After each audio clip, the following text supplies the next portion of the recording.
Kisah perselingkuhan suami dengan wanita lain mendadak viral di TikTok setelah istri memberikan pelajaran kepada suami dan wanita idaman lainnya. Bukannya marah, istri sah malah menikahkan suaminya dengan pelakor. Sontak aksi tegar seorang istri ini viral dan menuai beragam reaksi dari warganet. Awalnya sang istri yang diketahui bernama Ayu Rizky Ramadhani ini mengunggah perselingkuhan suaminya di akun TikTok miliknya @ayuerizky_Ramadhani. Diakui Ayu dirinya dan sang suami telah 13 tahun menikah. Keduanya memang memutuskan menikah muda kala itu. Ayu yang kini masih berusia 29 tahun pun masih terlihat cantik bak ABG meski telah memiliki 2 orang anak. Sayangnya kecantikan Ayu rupanya tak membuat sang suami puas. Ya, suami Ayu ternyata diam-diam telah berselingkuh darinya selama 2 tahun.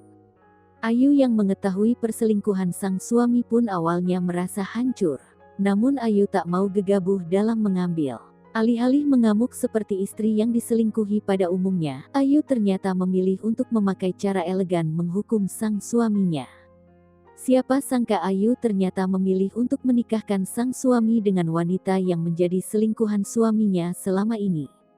Tak sendiri, Ayu pun mengajak keluarga sang suami dan pihak RT setempat saat menggerebek sang suami. Dalam video yang diunggah Ayu di akun TikToknya, tampak suami Ayu menangis dan bersujud di bawah kakinya.